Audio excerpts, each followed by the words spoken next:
Hi everyone, welcome to my channel. Welcome back if you've been watching my videos. Today I wanted to do a response to a video that popped up on my suggested videos like a couple weeks ago, and I ended up commenting on it. And then it was just on my heart to share more of my cancer journey because I know that I did share like finding out about having cancer, but I didn't share what happened after the diagnosis. So this video is in response to, and I wrote some notes down in my little handy dandy unicorn notebook, but the video is titled, Do the Chemo, I Didn't and I Regret It, Now I'm Slowly Dying in Pain. And this was posted by the YouTuber Amelia, and she posted it on November 9th, and I only saw it like a week ago, not a week ago, a month ago. So she was going through the video, and it's a roughly like 20 minutes long, and talking about how she got diagnosed in her early 30s with stage 2 ductal carcinoma, which was also the stage that I had, how her cancer was estrogen positive. Mine's as well. I was actually triple positive. So HER2, estrogen, and I think Herceptin positive. I could be wrong. It's been a couple of years, but I was triple positive, if that helps. And she was just going over how she didn't want to do the chemo at the time, and now she was 40, I believe, at the time the video was posted, and how her life has changed because of that. And I feel like from watching that video, she was living with a lot of regret because she felt like because she didn't do the chemo, she was now having to deal with pain, and the cancer unfortunately spread to her bones and spread to other parts of her body, and went to stage 4. So for those who don't know what the journey is like, I want to preface this and say everyone's cancer journey is different.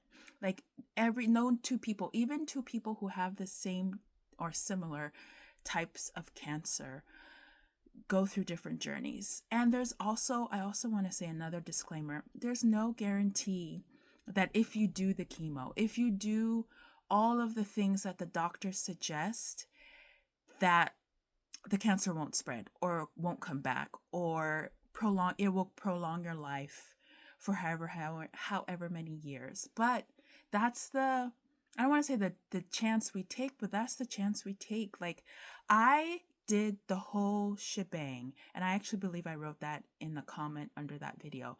I did it all. I took the doctor's suggestions because I had no exposure, no clue. No one in my immediate family at that time was diagnosed with cancer, so I didn't know what to do. So what the doctors were suggesting, I took as, gospel. And so let me give you a little bit of what I went through, so that if you guys come across this video and you're like, I don't know what to do, should I listen to the doctors?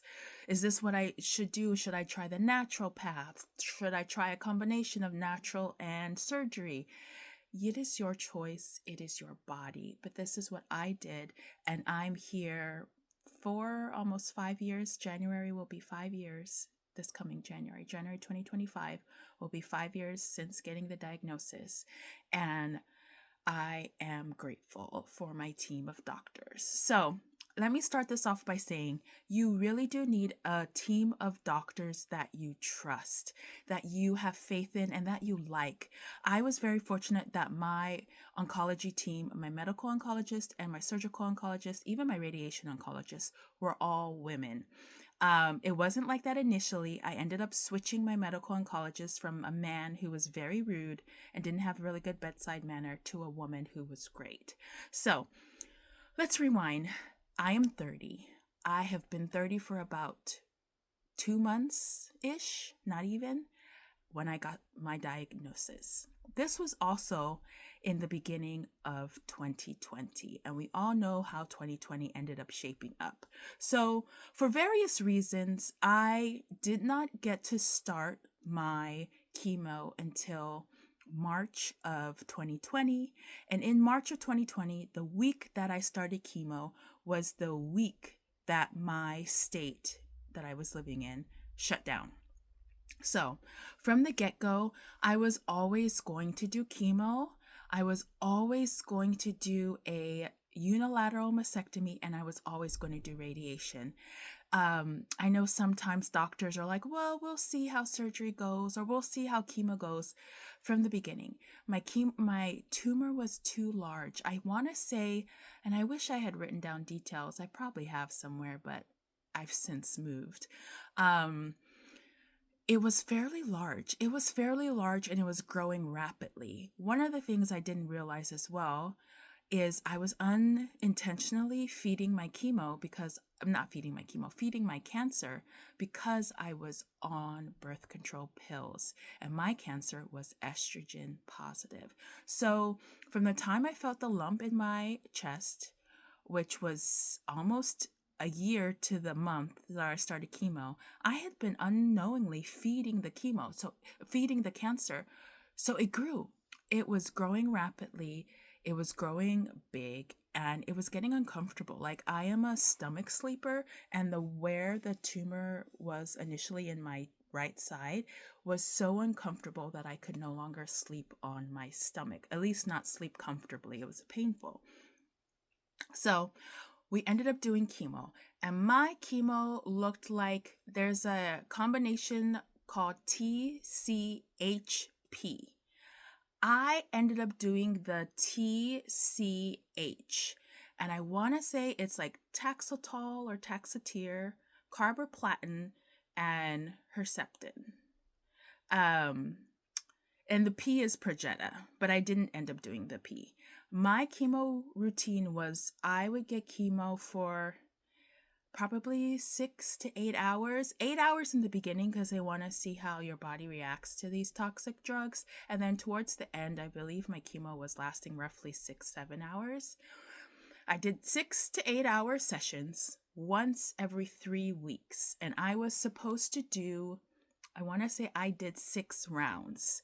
So I did chemo from March until about June. And unfortunately, my last chemo session had to get pushed back because I was severely I don't want to say anemic, but I just didn't like my body was breaking down from the chemo and I needed to get a blood transfusion. And so they kept pushing back my chemo because they were trying to see if I would like heal on my own and generate enough blood to be healthy enough to do the chemo. I didn't. So I ended up needing a blood transfusion and then I was cleared to do my last chemo. So my chemo lasted a little bit longer than usual. But I made it, guys. I lost all my hair. I wish I could post pictures, but I'm trying to do this in one take. So also forgive me if I'm not using the correct terminology. It's been a while. Also, chemo brain. Chemo brain is a thing. It does get better, but it is a thing. I'm really forgetful now, and I just blame it on chemo brain, even though it's been a couple years since chemo. But anywho, I finished chemo in June of 2020, and then in August of 2020 I had my unilateral mastectomy and I went flat. I was flat on one side. I had a nice big old scar straight through the middle of my chest. My medical oncologist did a skin sparing mastectomy for me, which if you intend to stay flat, I do not recommend the skin sparing mastectomy, but I ended up getting reconstruction, which is a whole future story. But so it was fine that my doctor chose to keep skin. I then started radiation around August, September, I want to say October. They were giving me like a month between, like a month from chemo to surgery to heal. And then after surgery, they gave me another month to then start radiation, roughly. Because I remember I finished my radiation. I had originally 28 rounds of radiation, but then they reduced it to 25 rounds of radiation. I had to go every day, 5 days a week, and I ended the week of Halloween. This is why I know this. I ended the week of Halloween in 2020. So I did those sessions, and My doctor then decided to put me on Kadcyla because the Herceptin, which I had started to take while I was doing my chemo, was supposed to be for a year, but it didn't work 100%. Ideally, the chemo reduces your tumor to nothing prior to surgery. But the chemo only reduced my tumor around 75%. So there was still about 25% of my tumor remaining. And so they were like, perhaps the Herceptin is not quite what I need. So then I did 10 rounds of Kadcyla.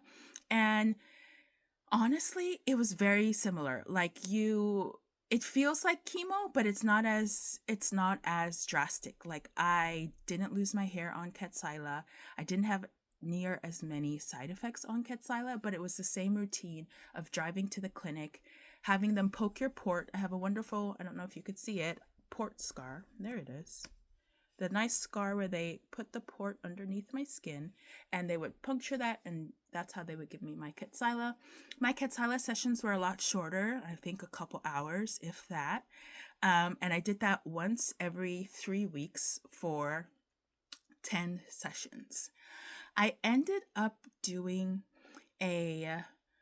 another unilateral mastectomy, which means that I now have no boob on the right side, which had the cancer, and no boob on the left side, which did not have cancer. And I actually want to stop here and talk about this because I have met at least a handful of women since this whole ordeal, and they're like, why'd you do the left side? Why'd you do the left side? You didn't have cancer in the left side. Why'd you do the left side?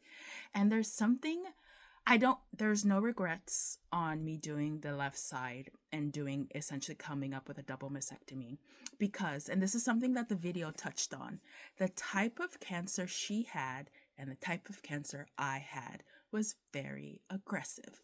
Also, I was 30 years old when I got diagnosed, and I, after doing genetic testing, had no genetic markers. So there was no I don't know if you've ever been in a room with a doctor who said, we don't know why this has happened, but that happened a lot on my cancer journey. They were like, you should not have gotten cancer. You don't have any history of it. You don't have any sort of any underlying conditions that would have preempted this cancer. They were like, we do not know why you've got cancer, 1, and 2, why it's so aggressive and growing so rapidly. During my first surgery, they ended up taking about 8 of my lymph nodes out and tested it, and thankfully they came back clear, which was really good. You don't really want cancer in your lymph nodes, but also you can't really control that. And I remember this, and I'm going to tell this little story about me deciding to do the left side, the other side. Now, my medical oncologist, I had asked her, this whole time we're in constant communication, and I'm like, should I do my left side? Should I do the other side, get another double mastectomy? And she's like, it's your personal decision. I can't really tell you whether or not you should do it, but if you keep your breasts, this is what you have to do. And I think it was constant mammograms. If there are any slight changes in the breast, I would need to go in and get screening or x-rays or imaging, that's the word I'm looking for. And I would have to do that for the foreseeable future because unfortunately, one marker of getting cancer is already having it. You're predisposed, as they say. So I would have had to do that. And so I was hemming and hawing, and granted, I didn't have to make a choice right away. They weren't going to operate on me while I was doing Kadcyla. So I had about 10-ish months to sit with the decision. And I can't tell you, I woke up one day and it just I want to say roughly 6 months after my first unilateral mastectomy, I just woke up one day and it was this overwhelming feeling / peace with, I'm going to do the other side. I'm going to get the other side removed. There's just too many what ifs and too many, I don't want to say concerns, but the doctors were kind of even the geneticists were stumped. And I was like, I don't know why I got cancer. No one knows why they get cancer, unless, of course, there's genetic history. But even then, not even if you have genetic predisposition doesn't mean you get cancer. And so there was just a lot of like unknowns, and I didn't really want to have to go through that for the rest of my life. And so I remember we were having virtual meetings or appointments. So it was a virtual appointment with my medical oncologist, and it was like 6 months after my surgery. And I remember I told her on the phone, I was like, you know what? It's been put on my heart to get the second boob removed, like get another mastectomy. So I'd bring me flat on both sides. And I kid you not, guys, my doctor on the phone goes, "Oh, thank God. How soon can you schedule surgery?" And I was like, what? I'm racking my brain for months thinking, should I, shouldn't I, should I? And I get it, especially for legal reasons. They cannot force your hand. But to hear that response from my medical oncologist, I knew I was making the right decision. And so we ended up fast forward towards the end of 2021. Goodness, years start blending during the pandemic. I ended up getting my second unilateral mastectomy, which at the time brought me to flat on both sides. And I'll probably do, because I'm no longer flat, I don't know if you can tell, another story on reconstruction another day, because at that time, like fall of 2021, I thought I was going to be flat for the rest of, like for the foreseeable future. But of course, nature, universe, things have a different way of working out. And I ended up doing that, guys. And then after my second unilateral mastectomy, I went on a year of oral chemo called Neralinx or neratinib. And so that put me to, I want to say the end of November in 2022. One of the things, and let's go back to the reason why I'm making this video, is one of the things that the woman says in her video is that it would have been like a 2-year journey for her. And for me, it was roughly almost a 3-year journey through surgeries, through multiple medications, through two rounds of chemo, one infused through my port and one oral.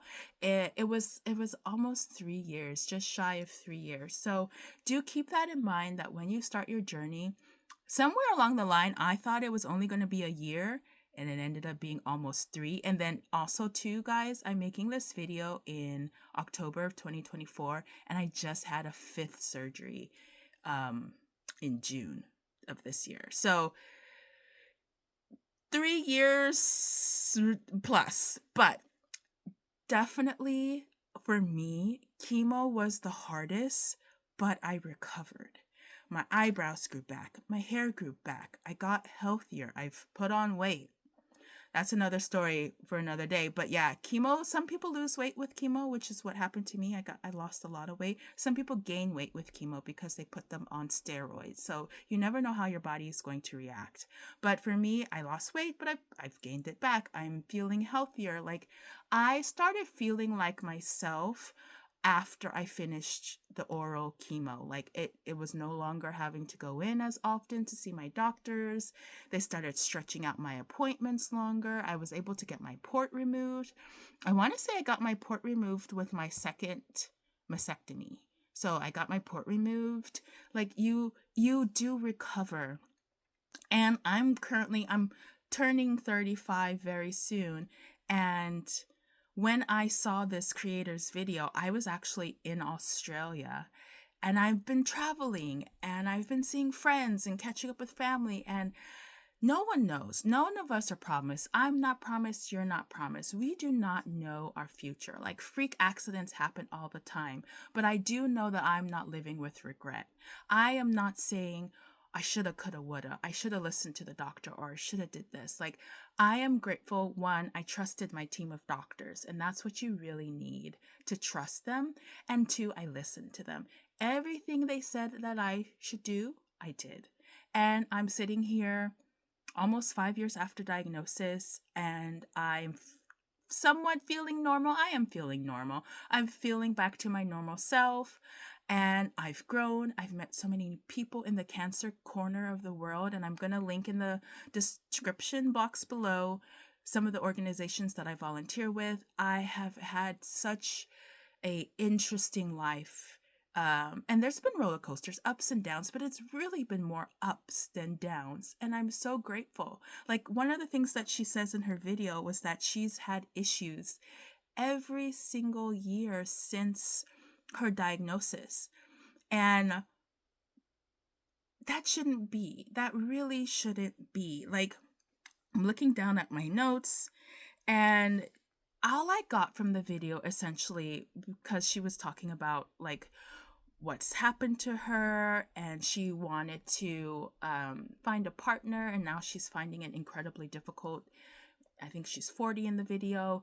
And you know what? Like, no one knows what could happen. You could do chemo, and unfortunately the cancer could go back, but you should not live your life with regrets. Like, watching that video, I'm so grateful she made it, and I really hope it finds the audience it needs to find. But it made me feel like I want to live. Like, what did she say in that video that really stuck with me? She's like, I want to do the things that bring me joy.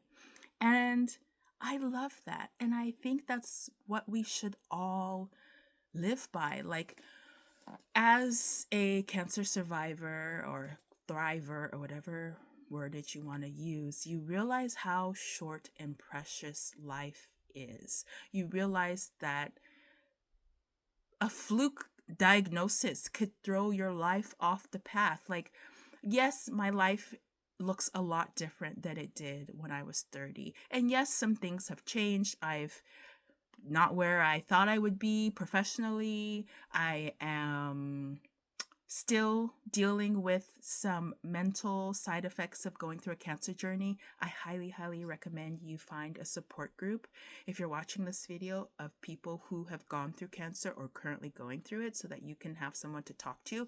I also have a therapist who I'm really grateful for. But like, still, there's not only emotional and mental scars, but there's physical scars. Like, my boobs, my breasts do not look the same. They've been through freaking 5 surgeries. So of course not. And so yes, it's not going to be how it was prior to diagnosis. But I am planning a future. I'm really, and I'm hopeful, and I'm happy, and I don't have regret. And if you're watching this video, do know that chemo is doable. Chemo was sucky, absolutely trash. But my chemo, I got through it. I got through the end, and I'm really grateful I did. And I even did a year after that. I did a whole year of oral chemo, and I got through that too. And so you can get through it. You can just keep putting one foot in front of the other. Keep keeping on, keeping on, as the saying goes, and you can knock it out. Like, my hair grew back. I think I said that already, but I think that's a concern. And I actually, unfortunately, know a handful of women whose hair did not grow back after chemo, but there are wigs. There are eyebrow tattoos that you can do if that doesn't come back looking how you want. There are solutions and options and things out there to try and make your life post-cancer or post-treatment or post-whatever as comfortable and as convenient as it can be. So I'm just making this video for you guys to know that there is another side. Like, sometimes when you're in the cancer journey, it feels like it'll never end, but there, you can get over that hill, you can get over that hump, and there is a life after cancer diagnosis and cancer treatment and cancer surgeries. And it's a life worth living. So this video is longer than I thought it was going to be, and I'll probably do another one if anyone asks down below. Questions, if you have any questions or comments, please leave them down below. I'm going to link the original video that I saw in the description, so you guys could go watch and support that creator, and perhaps leave a comment for her, give her words of encouragement. But like, life is worth living, so live it. Thank you guys for watching, and I'll see you all in the next one. Bye.